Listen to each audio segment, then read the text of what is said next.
समृद्ध विचार इस विषय पर मैं बोलता हूं। फ्रेंड्स,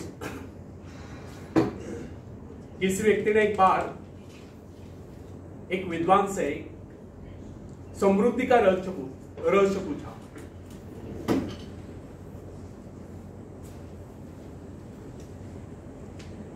तो विद्वान ने कहा समृद्ध विचार। कितने हैरानी की बात है, कितने जटिल प्रश्न का इतना सरल उत्तर, और उत्तर जितना सरल उतना ही सुनिश्चित थी। कितनी सरल और सुंदर बात है कि जिस व्यक्ति के विचार समृद्ध हो गए उसके परिवार में ही समृद्धि हो। अब एक छोटा सा सवाल हम यहां उठाते हैं, क्या आप अपने भाग्य का बदलना चाहते हैं? क्या आप अपने भाग्य को बदलना चाहते हैं? यदि हाँ, तो क्या सड़े गले रूढ़िवादी विचारों के चलते आप अपने भाग्य को बदल सकते हैं? इसका सटीक और संक्षिप्त उत्तर है नहीं। यदि हमें अपने भाग्य को बदलना है, उसे जगाना है, उसे चमकाना है, तो सबसे पहले हमें अपने विचारों को बदलना होगा। विचारों में जागृति लानी होगी, विचारों को रोशन करना होगा, तब कहीं इस प्रयास में हम सफलता प्राप्त कर सकते हैं।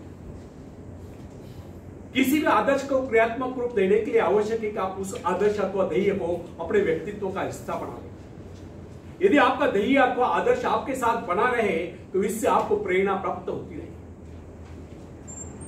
फ्रेंड्स, आपने देखा होगा कुछ प्रभु भक्त अपने इष्ट की मूर्ति या कोई चित्र सदैव अपने साथ रखते हैं। यह क्या है? यह अपने इष्ट की स्मृति सदैव अपने साथ बनाए रखने की प्रेरणा है। इसी प्रकार हमें भी अपने कर्तव्य एवं लक्ष्य का ध्यान सदा बनाए रखना चाहिए। अपने ध्यान को इधर उधर बिखरने से शक्तियों का ह्रास होता है। यदि आज शीशे पर पड़ने वाली किरणें एक स्थान पर केंद्रित की जाए तो वे इतने प्रभावशाली होते हैं कि उनसे आग पैदा हो सकती है, जबकि अव्यवस्थित बिखरी हुई अवस्था में वे किरणें इतने प्रभावशाली सिद्ध नहीं। इसका भी यही कारण है कि जब वे किरणें एक स्थान पर होते हैं तो उनके संपूर्ण शक्ति का केंद्र एक लक्ष्य, उनके संपूर्ण शक्ति का लक्ष्य एक केंद्र बिंदु होता है। फ्रेंड्स, लक्ष्य साधन के लिए एकाग्रता बहुत आवश्यक है। इधर उधर के अनावश्यक कार्य में लगकर व्यक्ति अपनी क्षमताओं को नष्ट कर देता है। यदि व्यक्ति का आदर्श स्पष्ट रूप से उसके सामने बना रहे तो इससे उसे प्रेरणा प्राप्त होती रहती है। इसलिए समृद्ध बनने के लिए आवश्यक है कि हमारे मन में निरंतर समृद्ध बनने के विचार बने। यह विचार हमें अपने आदर्श की ओर बढ़ने के लिए प्रेरित करते रहेंगे और हम सजग एवं जागरूक रहकर अपने आदर्श एवं लक्ष्य प्राप्ति के लिए प्रयत्नशील रहेंगे। सजग रहने से व्यक्ति कभी अवसर नहीं चुकता है। जिस कार्य की सदैव याद बनी रहती है, स्मृति बनी रहती है, जिसके विषय में व्यक्ति सोचता ही रहता है, उसको लेकर नए नए रास्ते भी उसके सामने आते रहते हैं। फ्रेंड्स, यह सृष्टि बड़ी विशाल और अनंत है। प्रकृति के भंडार असीमित है, उनकी कोई तुलना नहीं। और प्रकृति का, निसर्ग का ऐसा भी कोई नियम नहीं कि उसके उस भंडार पर किसी एक का अधिकार, उस पर सबका समान अधिकार है। मगर उस खजाने को पाने के दावेदार सभी नहीं होते। उसे पाने के दावेदार वही लोग होते हैं जो उत्साही है, जिनमें हिम्मत है, हौसला है, जो आत्मविश्वास है, जिनमें कुछ नया करने की क्षमता है। अकर्मण्य, निरीह, मूढ़ और डरपोक या आलसी लोगों को न तो उसे पाने का अधिकार है, ना ही वे उसे पा सकते हैं। यह तो उसे मिलेगी जिसने अपने भीतर शक्ति को जान लिया। फ्रेंड्स, यदि आप इस सृष्टि का अध्ययन करेंगे तो आपको पता चलेगा कि यह सृष्टि शक्ति के सूक्ष्म सूत्रों में बंधी हुई है। इस प्रकार धीरे धीरे आप अपने हृदय की महान शक्ति की उपस्थिति को समझ लगेंगे। अभाव आपको कभी हताश न कर सकेंगे। वे आपको अपने अंधकारपूर्ण जाल में फंसाने में समर्थ न होंगे। हमारी संस्कृति का संदेश भी यही है कि आप अपनी व्यक्तिगत चेतना को जितना विस्तृत करेंगे, अपने आप में महान स्फूर्ति का अनुभव करते जाएंगे। पर ब्रह्म के साथ तादात्म्य स्थापित करने वाली स्फूर्तिदायक चेतना ही वास्तव में सुख है, और इस चेतना के क्षीण होने का नाम ही दुख है। यदि सुख सृष्टि से एकाकार होने से उत्पन्न होता है तो दुख सृष्टि से विच्छिन्न एवं विलग होने से उत्पन्न होता है। फ्रेंड्स, जो व्यक्ति अपने आप को सृष्टि की इस विशाल चेतना का अंश मानकर नहीं चलता, उसे ऐसा प्रतीत होता है कि वो संसार में अकेला है। अनंत अस्तित्वपूर्ण समुद्र में भटकती हुई इकाई है, एक नाव है। अकेलेपन का यह एहसास व्यक्ति को असहाय और बेसहारा बना देता है। वो अपने अस्तित्व को क्षुद्र समझ लेता है, वो अपने आप को नितांत असहाय अनुभव करता है, और इस प्रकार की परिस्थिति में ही दुख का जन्म होता है। जब जब भी व्यक्ति अपने आप को सृष्टि से अलग कर लेता है, तब तब वह दुख उठाता है। वह स्वयं को अकेला महसूस करके भयभीत होता रहता है, और वो होगा भी क्यों नहीं। सृष्टि से नाता तोड़कर उसने स्वयं को अकेला जो कर लिया। इसके विपरीत जिस व्यक्ति ने सृष्टि से अपना संबंध जोड़ रखा है और तारतम्य बनाया हुआ है, वो स्वयं को कभी अकेला नहीं समझता। उसे ऐसा अनुभव होता है कि प्रकृति निसर्ग उसका सहयोग करे। वो अपने आप को समृद्ध अनुभव करता है, क्योंकि प्रकृति के प्रति उसका दृष्टिकोण मित्र भाव का होता है। वो विराट सत्ता का एक अंश दिखाई देता है, और यही भाव व्यक्ति में शक्ति और आत्मविश्वास पैदा करता है। आत्मविश्वास क्या है? अपने भीतर मौजूद शक्ति का एहसास ही आत्मविश्वास है। जो व्यक्ति अपने आप को सृष्टि से अलग कर लेता है, वह आत्मविश्वास से हीन रहता है। उसे प्रकृति के प्रति कभी स्नेह भाव नहीं होता है। वह प्राकृतिक प्रक्रिया को अपरिचित और अपने प्रति षड्यंत्र मानता है। ऐसी स्थिति में प्रकृति के अनंत धन स्रोत, अनुपम सौंदर्य एवं समाप्त न होने वाले खजाने उसके लिए नहीं रहता। जिसे स्वयं पर विश्वास नहीं होता, वो किसी पर भी विश्वास नहीं करता।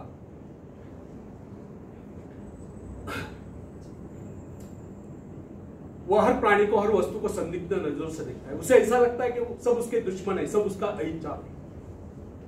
अब आप ही बताइए कि ऐसा व्यक्ति अपने आप को समृद्ध कैसे अनुभव कर सकता है, जिसका अकेलापन और अविश्वास उसमें हीन भावनाएं पैदा कर देते। ऐसा व्यक्ति कभी भी अपने भाग्य का निर्माण नहीं करता।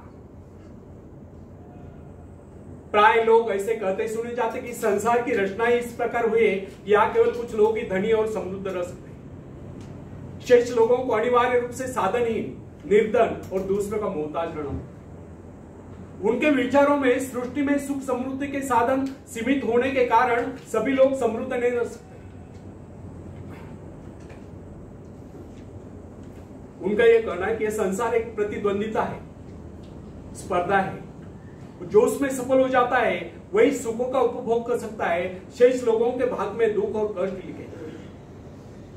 परंतु हमारा यह कहना है कि इन लोगों के ऐसे विचार अनुभवहीनता और अज्ञानता के कारण है। प्रकृति ने तो अपने भंडार सभी के लिए खोल रखे हैं। आप ऐसा क्यों सोचते कि आप भाग्यहीन है और भाग्यहीन रहोगे? इस प्रकार की मिथ्या धारणा का आधार यह हुआ, जब प्रभु ने इस सृष्टि की रचना की तो मनुष्य के लिए इतने साधन नहीं जुटाए। परंतु ऐसा सोचना कदापि उचित नहीं।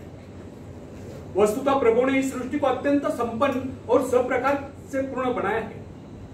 मनुष्य की आवश्यकताओं की पूर्ति के सभी पदार्थ इस धरती पर उपलब्ध है। यदि कोई इस निधि का प्रयोग नहीं कर पाता है, इसमें उस सृष्टि निर्माता का क्या दोष है? विधाता ने तो अपनी रचना संपूर्ण बनाई है। यदि कोई उसे ग्रहण करने में असमर्थ है, आनाकानी करता है, आलस्य में पड़ा रहता है, तो वह जगन्यता क्या कर सकता है? कहावत प्रसिद्ध है,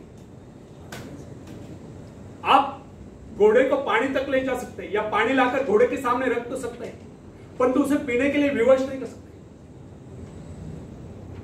यदि घोड़े को प्यास लगी है तो पानी पीकर प्यास तो उसे ही शांत करनी होगी। अपनी गर्दन को झुकाकर पानी में मोह तो उसे डालना होगा। फ्रेंड्स, प्रकृति को दोषी ठहराने में और वास्तविकता में कितनी भिन्नता है, इसकी एक बांगे एक उदाहरण याद रखें। अन्न जीवन की सबसे आवश्यक वस्तु है। शरीर रूपी भट्टी के लिए वो ईंधन का काम करता है। संसार में निर्धनों की प्रमुख समस्या दो की रोटी है। कुछ लोगों का यह कहना है कि अन्न की कमी है क्योंकि धरती उतनी उपजाऊ नहीं, खेती के लिए इतने साधन नहीं, समय नहीं है। परंतु यह धारणा निर्मूल है, क्योंकि कृषि विशेषज्ञों का यह भी कहना है कि आज भी विश्व में बहुत सी भूमि बिना जुती पड़ी है। यह भूमि अत्यधिक उपजाऊ है क्योंकि अभी तक इस भूमि में खेती नहीं हुई है। इसलिए उसके प्राकृतिक उर्वरकत्व अर्थात नैसर्गिक सुपिकता अभी तक उसमें सुरक्षित है। इन कृषि विशेषज्ञों का तो यह भी कहना है, अगर इस सारी भूमि का सही ढंग से उपयोग किया जाए तो अन्न की कुल उपज 2 गुना नहीं तो 1.5 गुना अवश्य हो जाएगी। फ्रेंड्स, व्यक्ति के जीवन की बात छोड़िए, सभ्यता के इतिहास का अध्ययन करने पर आपको यह मालूम हो जाएगा कि प्राचीन काल में लोग अपने घरों को प्रकाशित करने के लिए चर्बी का प्रयोग किया करते थे। आप यह भी जानते होंगे कि यह चर्बी हवेल मछलियों के शरीर से निकाली जाती है। एक दिन लोगों को ज्ञात हुआ कि हवेल मछलियों की कमी पड़ गई। ऐसी स्थिति में चर्बी का भयंकर संकट उपस्थित हो गया, परंतु आवश्यकता आविष्कार की चली। उसी के साथ साथ मिट्टी के तेल का भी आविष्कार हुआ। अब कुछ दिन पहले वैज्ञानिकों ने यह घोषित कर दिया कि मिट्टी के तेल की मात्रा भी सीमित है और इस बात की पूरी संभावना है कि कुछ ही वर्षों में मिट्टी के तेल के कुएं सूख जाएंगे। इससे लोग एक बार फिर चिंतित हो गए, क्योंकि उस काल में शक्ति का मुख्य साधन तेल ही था, जिससे कल कारखाने और अन्य अनेक प्रकार के वाहन चलते थे। लेकिन अगले क्षणों में वैज्ञानिकों ने इस प्रकार की घोषणा कर दी कि अणुशक्ति का प्रयोग प्रतिदिन की आवश्यकताएं पूरी करने के लिए किया जा सकता है। इसके साथ ही जल विद्युत की निरंतर बढ़ता हुआ प्रचार भी मानव की सभी आवश्यकताओं की पूर्ति करता रहेगा। आजकल तो सोलर एनर्जी पर बड़ा रिसर्च हो रहा है, पवन चक्कियों का इस्तेमाल बड़े पैमाने पे हो रहा है।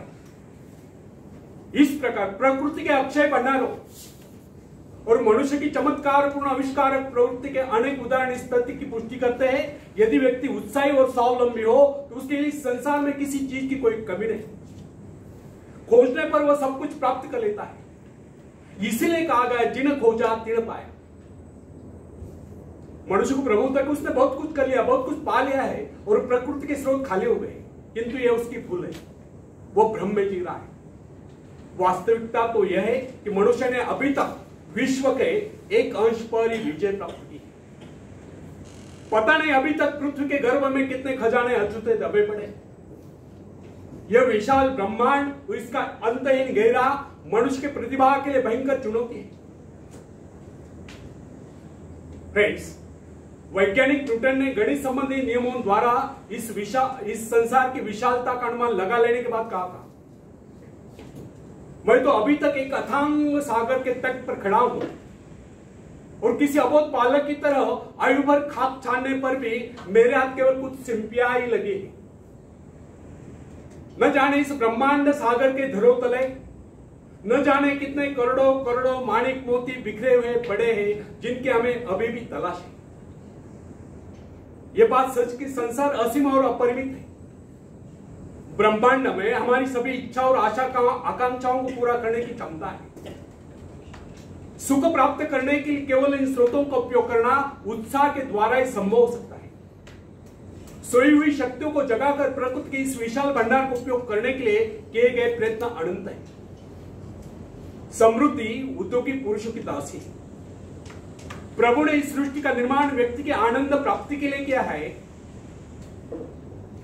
ईश्वर ने मनुष्य की रचना इसलिए नहीं की कि वह सदैव अभाव में रहकर कष्ट भोगता रहे। क्या आप बता सकते हैं कोई रचनाकार अपने किसी भी कृति के लिए इस प्रकार के भविष्य की रचना कर सकता है? कदापि नहीं। सच तो यह है कि हमारा जन्म सुख शांति पूर्वक जीने के लिए हुआ है। यह सृष्टि हमारे ही उपयोग के लिए बनाई है। जीवन का अर्थ यंत्रणा नहीं, आनंद तथा उसका उपभोग है। अर्थात आनंद का अर्थ रुच्छंकल क्रीड़ा या अय्याशी नहीं। विलासिता और अय्याशी तो जीवन को पतंग की गति की ओर ले जाता है। आनंद का वास्तविक अर्थ है व्यक्ति की सभी शक्तियों का पूर्ण विकास और विकसित क्षमताओं को विश्व कल्याण के लिए प्रयोग। नैतिक जीवन में एक प्रकार के संतुलन की सृष्टि करना है। आनंद का अर्थ है सुख, समृद्धि, शांति और सद्भाव का आगमन तथा दुख, दरिद्रता, ईर्ष्या, द्वेष आदि बुराइयों का नाश। आनंद जीवन का स्वर्गिक पहलू है। हृदय की स्वच्छता, दृढ़ता, धैर्य आदि बातें आनंद के लिए प्रारंभिक सीढ़ियां है।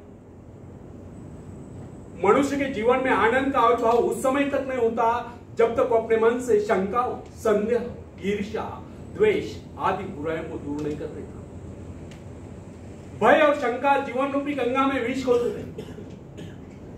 बुराइयों का संघर्ष जीवन की समरसता को नष्ट कर देता है और समरसता का अभाव जीवन में विसंगतियां पैदा करता है और विसंगतियां जीवन के उज्जवल पक्ष पर इस प्रकार छा जाती है जैसे चांद पर ग्रह। आशा, विश्वास, श्रद्धा आदि बातें जीवन को आलोकित करते हैं। इनसे जीवन में शुचिता, स्वच्छता, निर्मलता का प्रवाह होता है और इन्हीं से जीवन में संतुलन आता है और संतुलित जीवन ही हमारे हृदय में प्रेम रूपी सरिता का उद्गम स्थल है।